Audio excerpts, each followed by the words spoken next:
صلی اللہ علیہ وسلم۔ اعوذ باللہ السمیع العلیم من الشیطان الرجیم، بسم اللہ الرحمن الرحیم،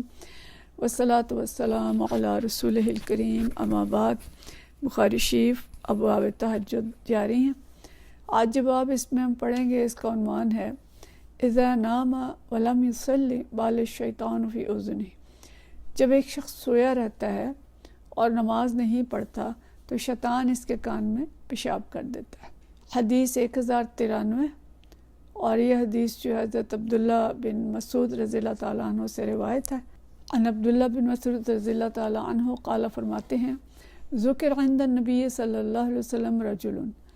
کہ نبی کریم صلی اللہ علیہ وسلم کے سامنے ایک شخص کا تذکرہ کیا گیا۔ فقیلا، کہا گیا، ما زال نائما حتی اصبح، کہ سویا رہتا ہے یہاں تک کہ صبح ہو جاتی ہے، نیند سے اٹھتا نہیں ہے وہ۔ ما قام للصلاۃ، نماز کے لیے نہیں اٹھتا۔ فقال، تو آپ صلی اللہ علیہ وسلم نے فرمایا، بال الشیطان فی اذنہ، کہ شیطان نے اس کے کان میں پیشاب کر دیا۔ اچھا، بھی حدیث جو ہے مطلب تو ہمیں سمجھ آ رہا ہے اس کا کہ غافل ہو جاتا ہے انسان، سویا رہتا ہے، صبح تک پڑھا رہتا ہے، نماز کا فجر کا وقت ہو جاتا ہے، فرض نماز کا وقت ہو جاتا ہے، اس کی سستی دور نہیں ہوتی، شیطان اس پہ غلبہ پا لیتا ہے۔ اور لیکن اس کے لیے جو استعمال کیا گیا کنایا یا اس کا جو تمثیل استعمال کی وہ یہ کہ شیطان اس کے کان میں پیشاب کر دیتا ہے۔ اب شیطان کے پیشاب کی کیفیت کیا ہے ہم اس کو ظاہرہ اب سمجھ نہیں سکتے، کیونکہ ہمیں شیطان تو نظر نہیں آتا، لیکن اس میں دو چیزیں ہیں جن پہ اگر ہم غور کریں کہ ایک تو غیب پر ایمان، ہمارا اس پہ ایمان ہے کہ اللہ نے کہا ہے کہ شیطان ہے، ابلیس ہے، وہ انسان کے ساتھ پیدا ہو گیا تھا جنت میں، جیسے آدم علیہ السلام تھے، پیدا ہوئے تھے تو اس سے پہلے سے شیطان موجود تھا اور اس نے انکار کیا تھا، ابلیس نے سجدے سے تو وہ شیطان بنا تھا، تو یہ ہمارا ایمان ہے۔ پھر اللہ تعالیٰ نے قرآن کے اندر اس کی اولاد کا بھی ذکر کیا، اور حدیث کے اندر ہمیں ملتا ہے کہ کھانے میں ہم بسم اللہ نہیں پڑھتے تو وہ کھانے میں شامل ہو جاتا ہے، گھر میں کوئی اللہ کا ذکر نہیں کرتا تو وہ گھر کے اندر آ جاتا ہے، رات کو سوتے وقت ہم اللہ کا ذکر نہیں کرتے تو وہ اس وقت بھی اثر انداز ہوتا ہے، واش روم میں جانے سے پہلے اگر ہم دعائیں نہیں پڑھتے تو وہ گندی جگہیں اس کی ہیں۔ مطلب ہے کہ طرح طرح کی اس کے بارے میں جو نبی صلی اللہ علیہ وسلم نے ہمیں اطلاعات دی ہیں وہ موجود ہیں۔ تو اگر ہم اس کو نہیں سمجھ سکتے کہ اس نے کان میں پیشاب کیسے کیا تو ہمیں ان چیزوں کا بھی نہیں پتہ کہ وہ کھانے میں کیسے شامل ہوتا ہے، وہ واش روم کے اندر کیسے ہوتا ہے، وہ گھر کے اندر کیسے داخل ہو جاتا ہے، یہ سب چیزیں ہم نے دیکھی نہیں ہیں۔ لیکن ہمارا غیب پر ایمان ہے اس لیے کہ ہمارے نبی صلی اللہ علیہ وسلم نے ان سب چیزوں کی ہمیں خبر دی ہے، اور اللہ نے خود قرآن کے اندر خبر دی ہے، وہی پہ ہمارا ایمان ہے، پہلی چیز ہے۔ اور دوسری چیز یہ کہ جب ہمیں وہ نظر نہیں آتا تو ہمیں اس کے افعال کی بھی سمجھ نہیں آتی، ہم اس کا ادراک نہیں کر سکتے، لیکن ہم یہ سمجھتے ہیں کہ جو نبی صلی اللہ علیہ وسلم نے فرما دیا وہ درست ہے۔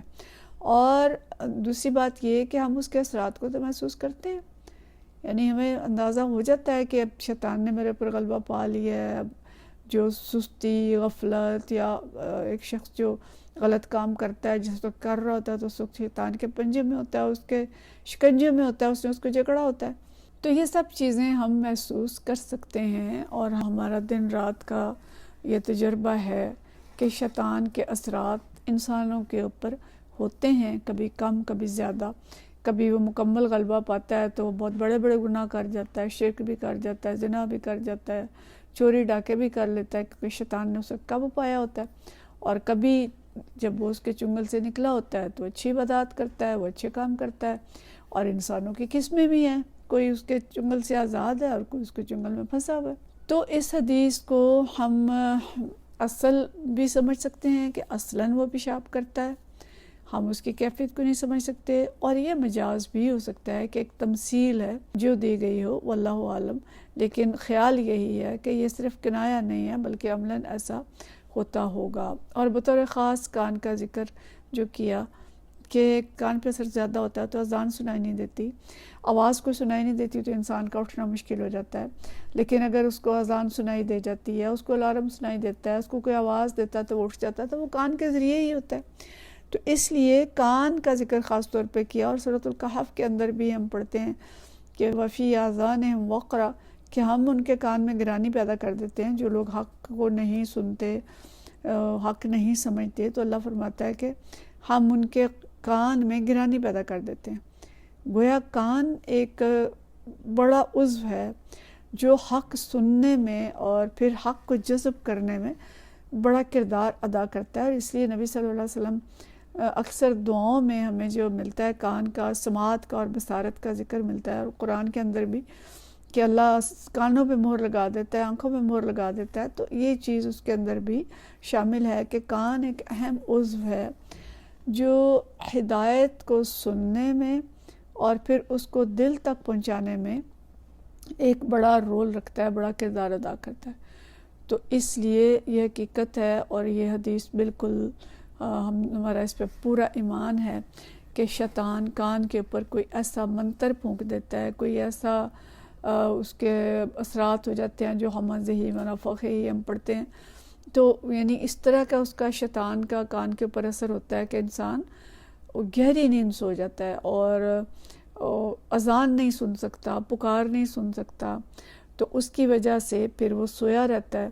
اور صبح ہو جاتی ہے اور صبح کی نماز بھی وہ نہیں پڑھتا، فجر بھی نہیں پڑھتا۔ تو شیطان کا اس طرح کا غلبہ پا لینا بہت بڑے خسارے کی علامت ہے۔ ہمیں اس خسارے سے بہرحال بچنا ہے، اور اس کے لیے ہم کیا کریں؟ ایک تو یہ کہ وقت پہ قابو رکھنے کی کوشش کریں کہ رات کو جلدی سے سوئیں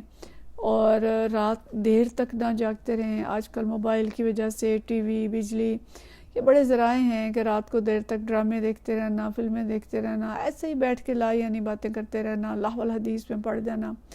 باطل چیزوں میں لگے رہیں گے، تو اس کا نتیجہ کیا ہوگا کہ دل کے اوپر بھی غفلت چھا جائے گی، اور پھر جب تھک ہار کے سوئیں گے تو گہری نیند سو جائیں گے اور نماز کے لیے نہیں اٹھ سکیں گے۔ تو اس کے لیے ضروری ہے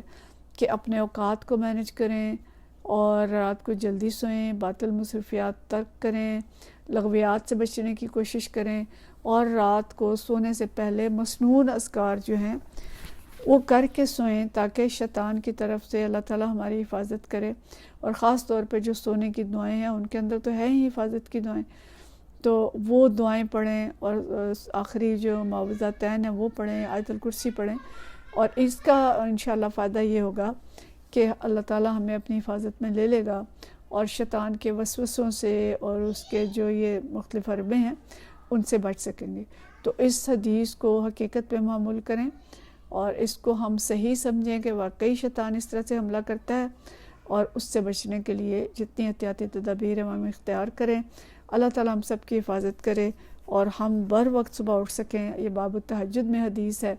تو ہم تہجد کی کوشش کریں گے تو انشاءاللہ فجر کبھی قضا نہیں ہوگی۔ جو تہجد کے لیے اٹھتے ہیں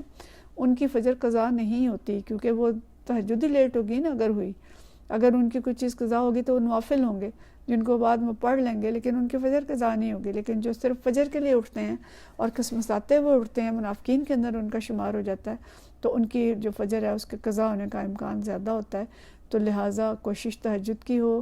جلد اٹھنے کی ہو، تازہ دم ہو کے اٹھیں، طویل فجر پڑھیں، طویل قرات کے ساتھ، اور اچھے وقت کے ساتھ، اچھی طرح محبت کے ساتھ تہجد بھی اور فجر بھی۔ اللہ تعالیٰ ہم سب سے راضی ہو اور ہمیں توفیق عطا فرمائے، اور ہم اس کے لیے کوشش کریں گے تو انشاءاللہ دعا بھی کریں گے تو یہ توفیق ملے گی۔ وآخر دعوانا الحمدللہ رب العالمین۔